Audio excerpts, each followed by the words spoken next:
सभी को नमस्कार। आज हम जानेंगे भारतेंदु हरिश्चंद्र जी के विषय में, जिनके नाम पर भारतेंदु युग का नामकरण हुआ है। भारतेंदु युग की समय सीमा सन 1850 से 1900 तक मानी जाती है। भारतेंदु हरिश्चंद्र जी का जन्म सन 1850 ईस्वी में काशी में हुआ था। भारतेंदु युग की दो समय सीमा है। एक समय सीमा मानी जाती है 1868 से सन 1900 तक। ये दोनों सन मानने का कारण क्या है? पहला कारण है भारतेंदु जी का जन्म सन 1850 में हुआ था, तब से भारतेंदु युग का आरंभ माना जाता है। और सन 1868 इसलिए माना जाता है क्योंकि भारतेंदु जी ने पहली पत्रिका कवि वचन सुधा का प्रकाशन सन 1868 में किया था। इनके पिता का नाम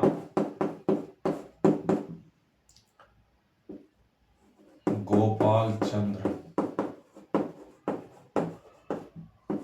गिरिधर दास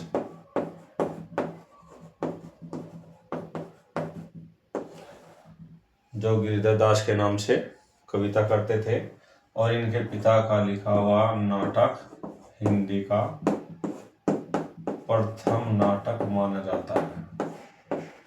हिंदी का प्रथम नाटक भारतेंदु जी अपने पिता का द्वारा लिखित उस नाटक को हिंदी का प्रथम नाटक मानते हैं। इनकी माता का नाम पार्वती देवी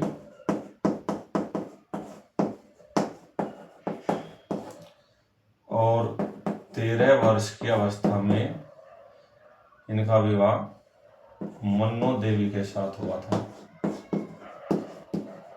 उस समय भारतेंदु हरिश्चंद्र जी केवल 13 वर्ष के थे। इनके पुत्र का नाम ब्रजरत्न दास। इन्होंने अपने पिता की जीवनी लिखी है भारतेंदु हरिश्चंद्र के नाम से। भारतेंदु जी ने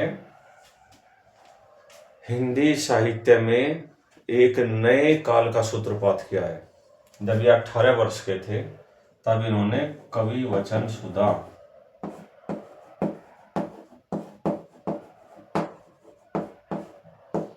सन 1868 में इसका प्रकाशन किया था और संपादन किया था। इसीलिए कई सारे विद्वान भारतेंदु युग का जो आरंभ है वो 1868 से ही मानते हैं। अगर शिक्षा देखें हम, शिक्षा भारतेंदु जी ने अधिकांश जो शिक्षा दीक्षा है वो घर पर ही प्राप्त की। हालांकि कुछ दिन ये क्वींस कॉलेज भी गए काशी में, लेकिन वहां पर ज्यादा दिन न रह सके क्योंकि इनका मन साहित्य की ओर अधिक था। और जो भाषा इन्होंने सीखी है मराठी, बांग्ला, संस्कृत, हिंदी, वो घर पर ही उनका अध्ययन किया।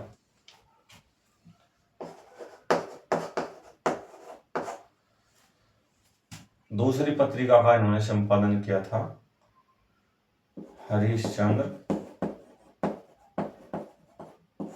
चंद्रिका। इसका प्रकाशन वर्ष था 1873।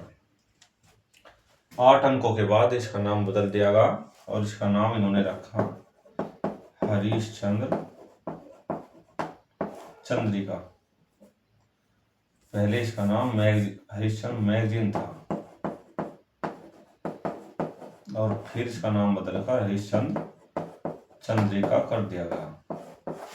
एक और पत्रिका का इन्होंने प्रकाशन किया है बाला बोधिनी।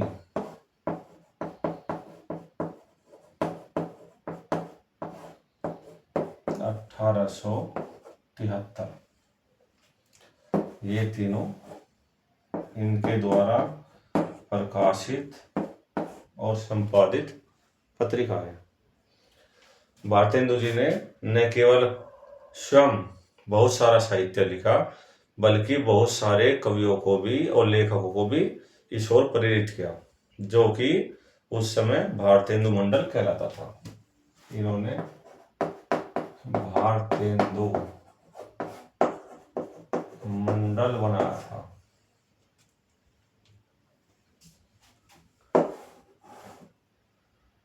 एक इन्होंने कविता वर्धनी सभा की स्थापना की थी। एक तदीय समाज की स्थापना की इन्होंने, और एक विद्यालय भी इन्होंने आरंभ किया था, जो कि बाद में जाके कॉलेज के रूप में परिवर्तित हो गया। इनके द्वारा 175 ग्रंथ लिखे गए और लगभग 3000 गीत की इन्होंने रचना की। भारत की जनता ने इनके साहित्यिक कार्यों से प्रसन्न होकर काशी के विद्वानों ने इनको भारतेंदु की उपाधि दी थी। भारतेंदु का अर्थ है भारत का चांद। सन 1880 में इनको ये उपाधि मिली थी। मृत्यु,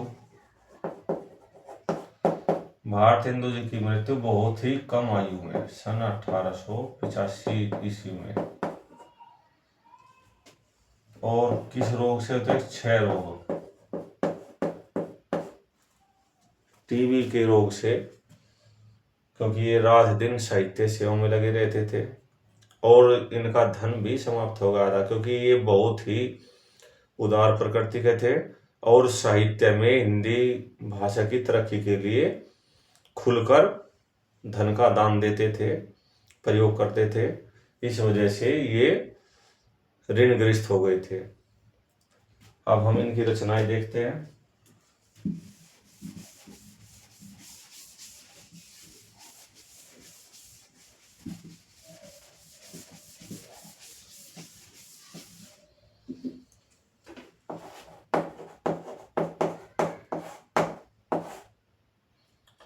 सबसे पहले इनकी काव्य रचनाएं देखते हैं। प्रेम माधुरी, प्रेम फुलवारी,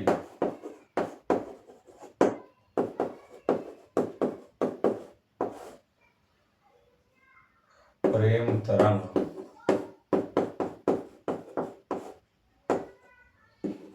फूलों का गुच्छा,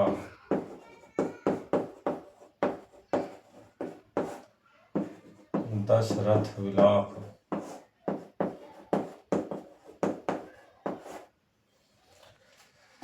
दान लीला, कृष्ण चरित,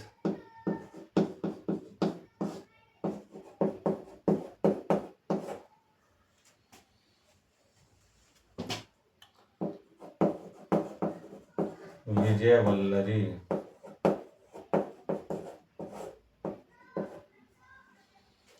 ये इनके कुछ काव्य संग्रह थे।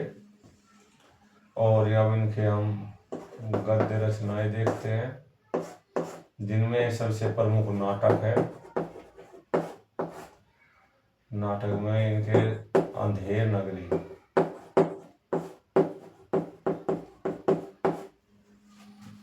ये नाटक इनका बहुत ही प्रसिद्ध हुआ। अंधेर नगरी, चौपट राजा, टके शेर बाजी, टके शेर खाजा। इसमें एक अन्य गीत है चना जोर गरम। चंद्रावली, विद्या सुंदर,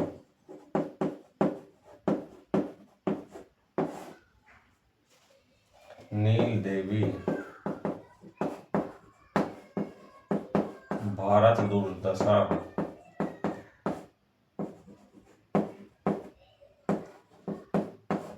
पाखंड विडंबन,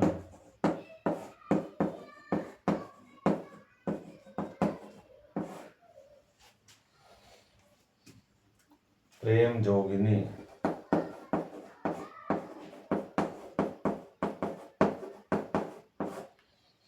इनके अलावा इनके निबंध संग्रह है,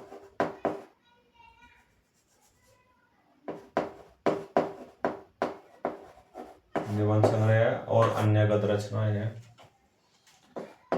हिंदी भाषा,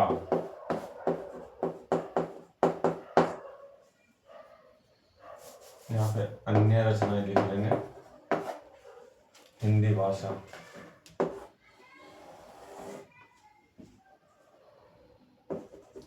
कालचक्र, नाटक, ये भी इनका एक है गद्य रचना है। लेवी, प्राण लेवी,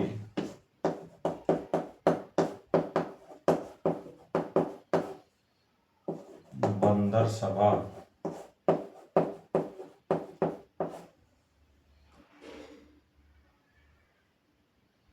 स्वर्ग में विचार सभा,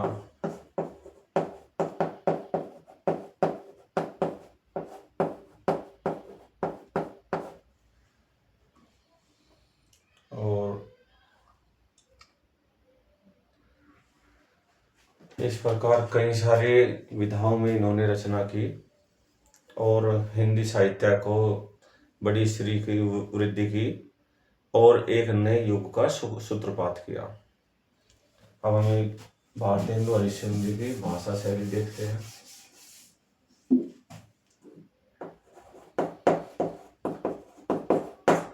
भारतेंदु जी की शैली मुक्तक रही,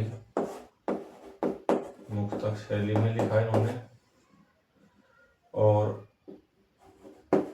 भाषा में इन्होंने ब्रज भाषा का प्रयोग किया काव्य के लिए और खड़ी बोली का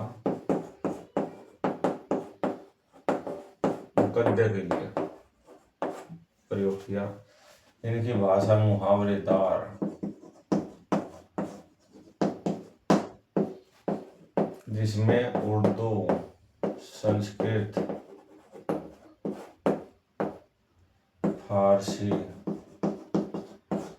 अंग्रेजी,